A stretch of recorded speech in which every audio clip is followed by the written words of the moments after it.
Agora vocês vêm comigo aqui, ó, porque agora nós vamos falar de um assunto sério.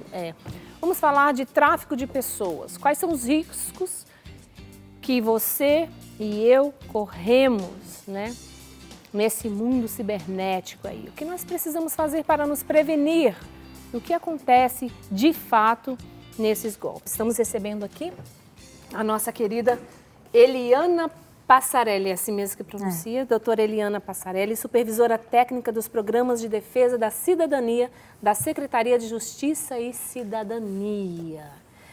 Doutora Eliana, seja muito bem-vinda aqui na nossa casa. Muito obrigada. Doutora, quando nós falamos desse aliciamento cibernético, né, para que quem está em casa possa entender bem, nós estamos falando exatamente de quê? De todas as redes sociais. Você comentou Instagram, Facebook, Twitter, todas as redes sociais que permitem uma conversa entre pessoas, uma forma direta de comunicação ou indireta, nós estaremos falando de crimes onde poderão haver os aliciamentos cibernéticos. E o que é esse aliciamento cibernético?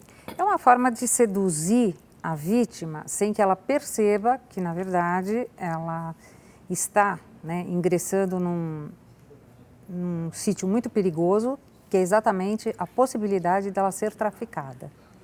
Né? E tráfico é assim, é para trabalho escravo, é para fins sexuais, prostituição, doação de órgãos, que na verdade não é doação, né? Então você tem a possibilidade de ter os órgãos retirados, sem sequer saber. É óbvio que normalmente no caso de órgãos, eu estou falando de rim, essas coisas, pedaço de fígado, é uma coisa meio complicada. E principalmente o trabalho escravo, né? Porque as pessoas veem possibilidade de emprego, possibilidade de ter uma vida melhor e acabam, né, sendo transportadas, evidentemente, para um sítio, para um lugar que é de tráfico mesmo e não vai ter condições de sair porque se torna escravo. E as pessoas não conseguem encontrar depois essas pessoas?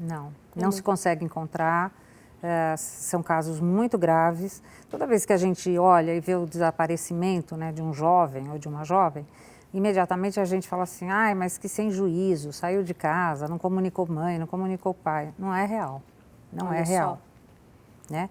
Poucos são os casos que, em verdade, essas pessoas desaparecem porque querem.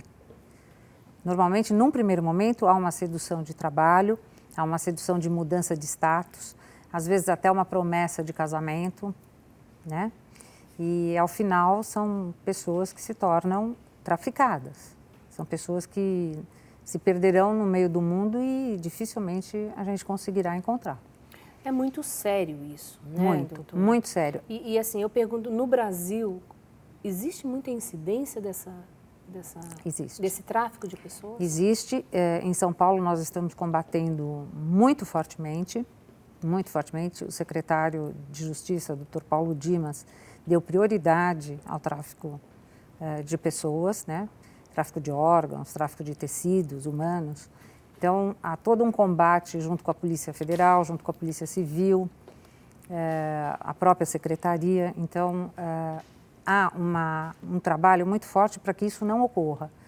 Em 2018, nós tivemos 100 e poucos casos. Agora, em 2019, nós estamos com cerca de 70 casos. Ou seja, deu uma baixada, mas importante é que não haja. Sim, né? Sim, claro. E tem diferença, por exemplo, mulher? O desaparecimento de mulheres é maior do que muito maior do que o de homens. E normalmente a idade, a gente tem aquela falsa impressão que são crianças, né? São entre a faixa de 25 a 35 anos. Olha só. Ou seja, o maior a juventude número ali para a vida adulta mesmo, né? O maior número de pessoas traficadas é exatamente esse, nessa faixa etária, de 25 a 35 anos é a média maior. Agora, é aquela coisa, né? Assim, mãe em shopping, que se descuida, né? Festinha de criança, porta de colégio, que são coisas que ficam no mito e a gente acha que não são reais, e são bem reais. Olha só, gente, são a gente bem precisa reais. prestar atenção. Muito, muito, muito. Não achar que, pode ir, não tem problema, não é bem assim. Não. Hoje é bem assim. Hoje é bem assim, e diante dessa coisa da comunicação, de exposição de filho, de filha em rede social,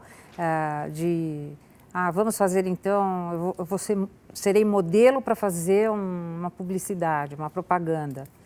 Né? Eu estou falando dos casos micro, porque os macros nós estamos falando de migração de pessoas que vêm para São Paulo, para o estado de São Paulo, para trabalharem. Então, estas pessoas que vêm para trabalhar, no final, acabam se tornando um alvo fácil da escravidão laboral, da escravidão de trabalho. Existe uma diferença entre esse crime cibernético e esse crime de internet? O crime virtual? São os mesmos. Falando da mesma Nós estamos coisa? falando das mesmas coisas. A forma de aliciamento é diferente, porque as pessoas se sentem mais protegidas nas redes sociais e acham que o seu amigo é exatamente aquele virtual, e não é. Né? As pessoas se entregam muito facilmente no sentido de aliciamento exatamente para essas pessoas que estão por trás, né? Estão exatamente travestidas de pessoas normais e não são bandidos. Né? Nós estamos falando de crime organizado, nós estamos falando de pessoas que se colocam de uma forma social e na verdade não são aliciadores mesmo.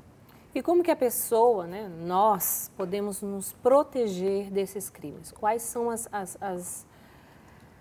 os conselhos que se dá para... Porque hoje todo mundo está, né, nas redes sociais exposto, né? Principalmente dos pais e também dessas pessoas nessa faixa etária de 25 a 35 anos. O que tem que se fazer para se proteger? Bom, é assim, né? Eu falo uma coisa que para mim é muito real, né? Like não é gostar, comentários favorecidos não é ser amigo. Então, você tem que ter um trato de natureza absolutamente impessoal nas redes sociais.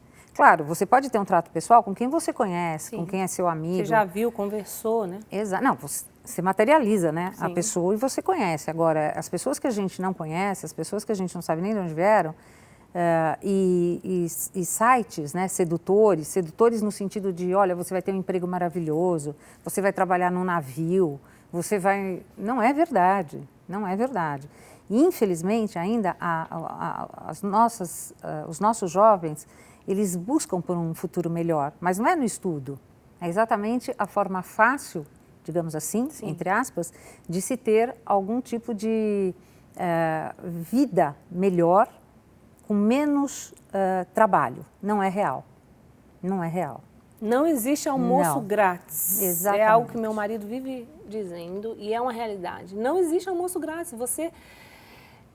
Coisa fácil, grande, não existe, né? Não, né, doutor? Não, então não. tem que ficar atento a isso. Agora, os pais em relação às crianças, porque hoje as crianças estão expostas também, né, aí na internet, na mídia, nas redes sociais, com o telefone na mão, com o tablet na mão. E como é que vai ser, então, os cuidados dos pais com esses filhos em relação ao conteúdo que eles veem? Então, isso para mim é uma coisa muito clara e muito lógica. Também não existe milagre. É exatamente monitorar o que seu filho faz, monitorar o que sua filha faz, né? É no sentido de supervisionar mesmo as redes, mais ainda. E nessa supervisão de rede tem que ser uma coisa ritual.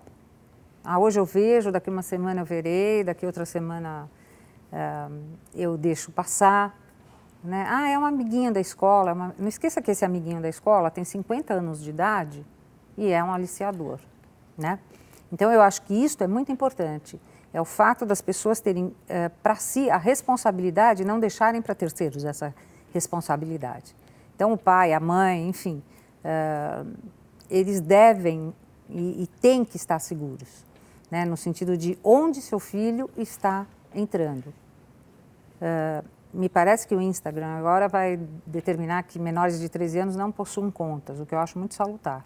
Maravilhoso, né? Que não é para ter mesmo, bom, né? não, exatamente. E os de 14, que sonham sempre com seus ídolos, etc., também devem ser supervisionados, muito. Já é novo também para ter. Muito, Vai muito. falar o que Tem ali? que Vai ser fazer o que ali? supervisionado. Está estudando lá, aprendendo sobre tabela da química, ela até esqueci o nome da tabela periódica.